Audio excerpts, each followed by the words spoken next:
Hey guys, it's Mitch. How's it going? Today we're going to take a look at a book that's been thrown around a little bit in the comments on a few videos as like, I kind of wanted to check that out someday, or like eventually I'll get to it. And today was just like, you know what, why don't we just get to that? So we're going to take a look at Freak Force #1 by Eric Larsen, Keith Giffen, and Victor Bridges. So just before we get into it, if you enjoy the channel, if you feel like you might want to help out a little bit, what you can do is in the description, there's a link to my Patreon, and if you subscribe there, that'll give you access to everything I do, from the Blood Force stuff to the YouTube videos before they get uploaded to YouTube, as well as some Patreon exclusive content. So just as a little behind the scenes kind of thing, I'll just let you guys know this is the second straight replacement video I'm doing. Yesterday's, well, I guess it would be Tuesday, whatever. Rune #1 was actually originally going to be Rye #1. And then I took a flip through that book and went, oh shit, no. Because that thing is just terrible looking, and it doesn't look enjoyable at all. Today was going to be Bloodstrike #7, which I thought might be a little bit interesting because it's the first post-Keith Giffen Bloodstrike book. Keith Giffen is still credited for story assists on that, though. So I thought, well, maybe Keith Giffen is feeding Eric Stevenson like his plot ideas to just wrap up before they go into Extreme Prejudice. So that could be interesting to see what Eric Stevenson does with them and see how he bungles those up. And then I started reading it, and it's like, oh, fuck, this just sucks. The art is by, like, we didn't even get Chris Alexander, who I wasn't a big fan of, but, like, you know, had some enthusiasm for it anyway. This was Richard Horry, who is maybe my least favorite extreme artist.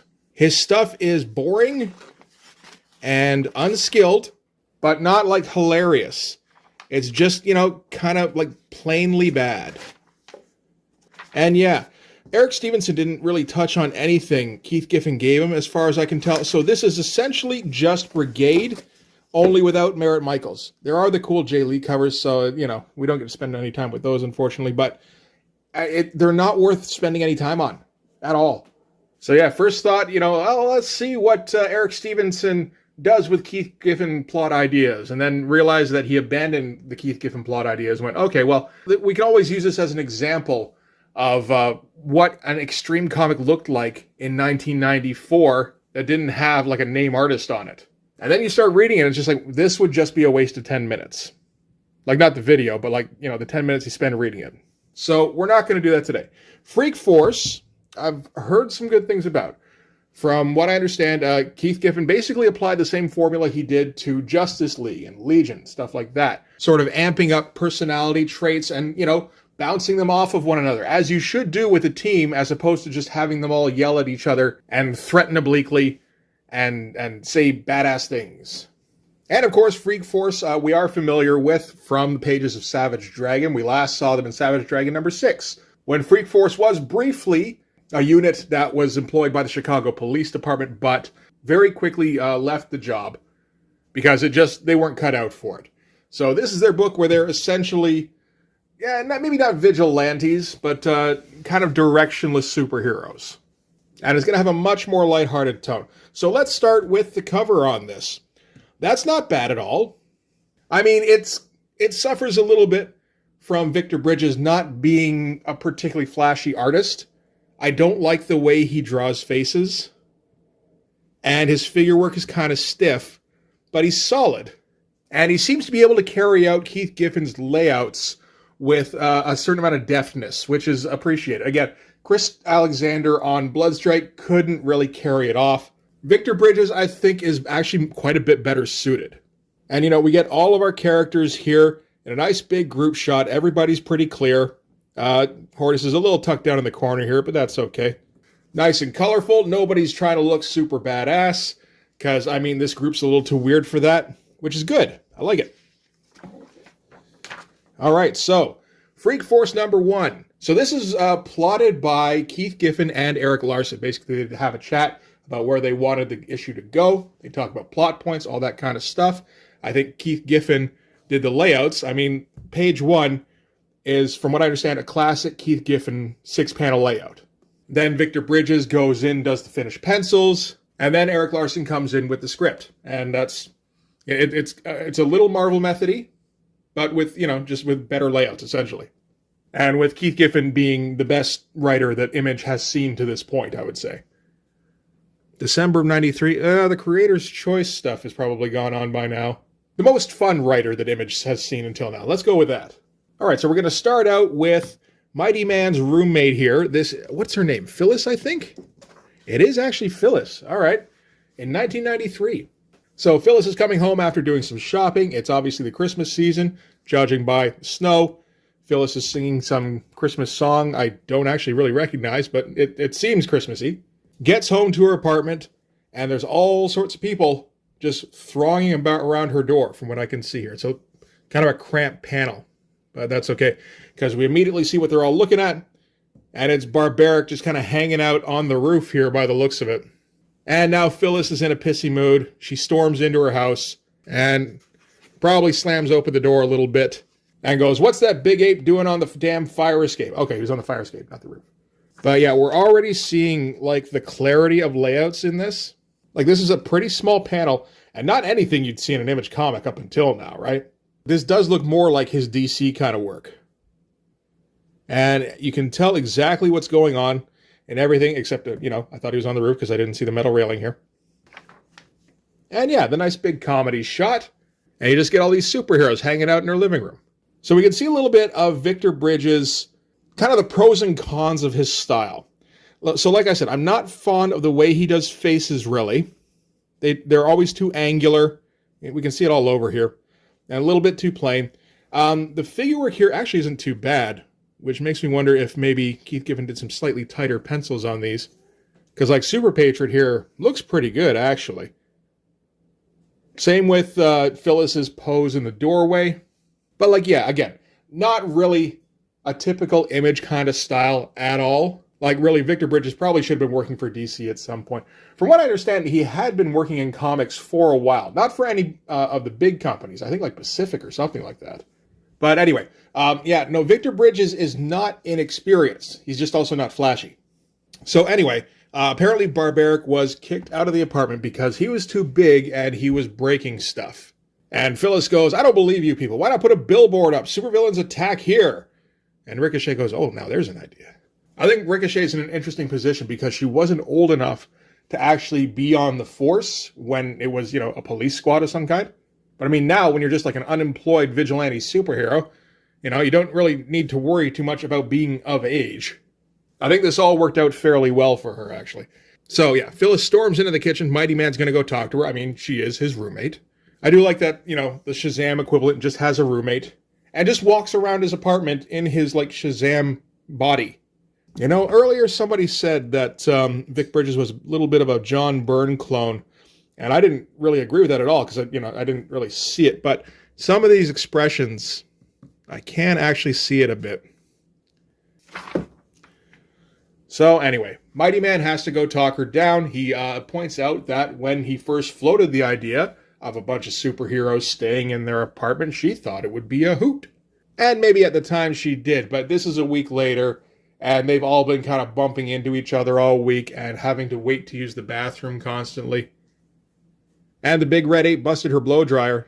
And he's sorry that it's not working out. He's going to try and pull something together. And she says, "Yeah, well, you're looking a little tense yourself." And he says, "It's not that. I have to go to the bathroom." And she says, "So?" And then, "Oh." Which I'm not sure what that means. Because I know he has to say a magic word to turn into Mighty Man. It occurs to me I haven't seen him not be Mighty Man. So I'm not sure what the deal is there. Maybe that's like a later Freak Force thing. So Super Patriot says he can't blame her, that they've overstayed their welcome. And Rapture's like, "Yeah, we got to get our hands on some major cash so that, we can figure out somewhere else to stay." So Dart's going to make a call to a mutual friend of theirs, which, they only have the one mutual friend. He's big and green. Phyllis and Mighty Man go into their room. I think it's both their room, maybe, to hang up her coat. And Horridus is in there watching TV. They're like, "Hey, what you watching?" She's like, "I'm not really sure. I think it's one of those alien-type science fiction movies." Only it's not one of those alien-type science fiction movies judging by the "oh baby, oh babies." So yeah, Horridus' deal, of course, was that she was locked in a basement her entire life with just a TV. So she really has no idea what she's looking at. And they leave the bedroom, and Mighty Man's just like, "I'm not explaining the birds and bees to a dinosaur." And Phyllis has been looking at real estate listings, which is nice, but There's another John Byrne looking face. Yeah. It's not much use unless they have some cash, but at that, Ricochet announces that Dart managed to solve their money problems. And again, like nice clear pages. Victor Bridges is putting some work in on, like, you know, on, I was going to say on some of these backgrounds as I point to these no background panels. But like this stuff here, you know, it's not super detailed or anything, but it is consistent. And it does take some effort to, like, you know, work out the perspectives and everything. And we're trying to make sure that every character gets at least a little bit of a moment, you know, like at some point early on, which is nice.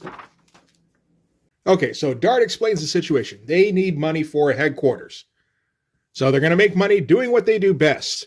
So Dart called up Dragon and he fed them a bounty that they could look into collecting. And so the guy in this case is called Major Disaster. So in this case, some big oil and chemical companies have decided to chip in to try and get this guy out of the way. So they put together $250,000 for whoever can capture him. And apparently in this case, Major Disaster is an eco-terrorist. He can manipulate pollutants in the atmosphere to form virtually anything. He strikes at anything he perceives as an ecological threat. So Super Patriot says, you know, he doesn't exactly relish the idea of helping out major chemical or oil companies, but Major Disaster has not been shy about taking civilian lives in the past, so he's up for grabs, and, you know, they can use the cash. The question is, how are they going to find him? Turns out that he tips off the companies before he hits them. So now we've set up our scenario. We've spent some time with our characters. Not a whole lot, but enough to just kind of get the broad strokes of how the dynamic works. We've given them a problem to try to overcome, and we've also given them a situation that they can go handle to try and solve that problem. This, by the way, is page 6. That is some efficient fucking storytelling. And that's with page 2 being a full page splash. But you need that to kind of set the tone with a comedy tone. And so what are we going to do? We're going to cut immediately to a nearby oil refinery where Major Disaster is striking. Some kind of nice shots here, too. The big explosion, the dude walking out of the flames, that's all right. I like the swoopy of the flames here. The swoopiness. So yes, Major Disaster has strucken. And of course, Mighty Man is the first to reply. Because I assume he's got Shazam-type powers, including like invulnerability, so he can get in with the flames and all that kind of stuff. The other guys are actually quite a bit less durable than Mighty Man. Except maybe Barbaric, I suppose. And Major Disaster says Mighty Man wasn't who he was expecting, but he'll do. And nice action shot here. So this is him using the pollutants to form like a Green Lantern-style fist. I like this shot quite a bit. I like most of these shots. Like this one here is cool for to be able to get these two shots in here. Because I would think you would want to put this in like a vertical panel or something, but then that lessens the kind of room you need for this panel here. So you just solve that by making an extreme Dutch angle. And this is like classic action comic stuff. That looks great.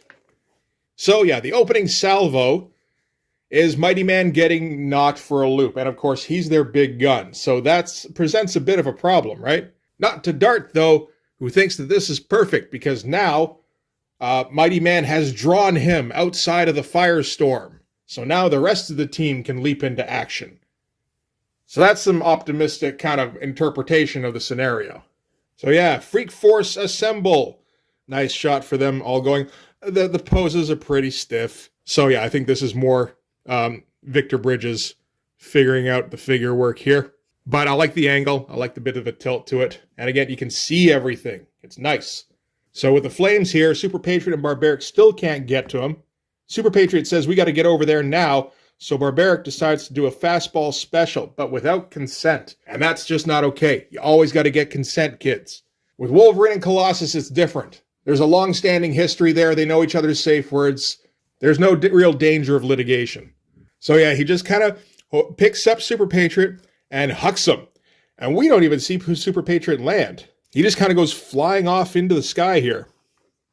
And we're still not actually going to see Super Patriot on this page. So I think he landed a ways away, actually. And there's a little bit of back and forth between Mighty Man and Major Disaster here. Major Disaster's a little surprised that he's on the side of the oil companies is like, I never took you for a corporate lackey. And Mighty Man's reply, of course, is, you're taking human lives. It doesn't matter whose side you're on. I can't condone that. I got the nice, making the big, crushy, spiky things that just miss, but he's, I guess, still able to turn, sludge in the air in between the two of them into just like this muck.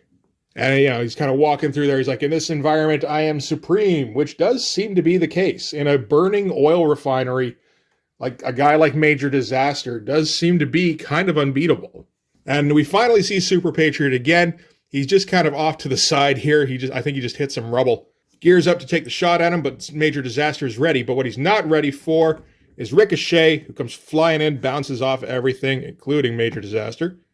One of those instances where it's maybe not a super dynamic shot, but far enough back, and, nice angle, so that we can see all the shit she's bouncing off of, which is necessary. And, again, give Victor Bridges some credit. He drew all that shit. I appreciate that. So Ricochet bouncing off him draws his attention just long enough that Super Patriot can sneak up on him and put his gigantic fucking gun arm up to him and go, freeze or I'll blow your brains out. And he just says, I think not. And I guess just kind of propels him. This one's a little bit unclear. I think he just, created a little bit of an explosion under him, essentially, and propelled him upwards. Yeah, we're getting a little bit unclear here and there. Looks like a giant fist maybe was going to be swung at Ricochet and she was able to bounce out of the way. I think that's probably the case.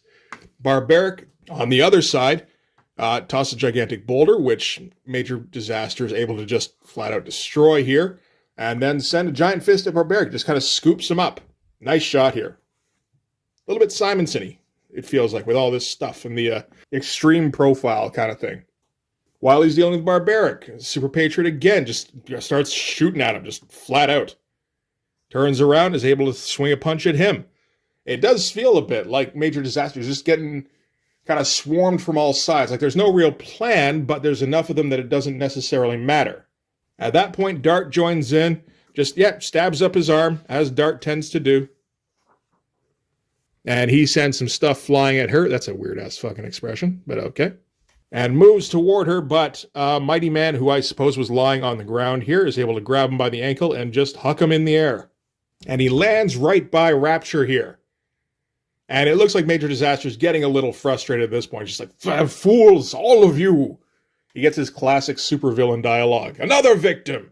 But he's standing in the muck here, and it's Rapture, so she's able to electrocute the muck.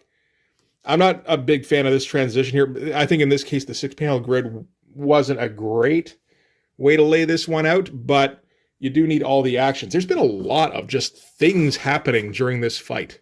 So anyway, after shocking him, he can't really even think straight, so Barbaric gets to run up and deliver the final blow here. Yeah, again, some of the particulars, I'm not super fond of. The faces, the expressions are kind of iffy sometimes. Again, there's that kind of John Byrne look.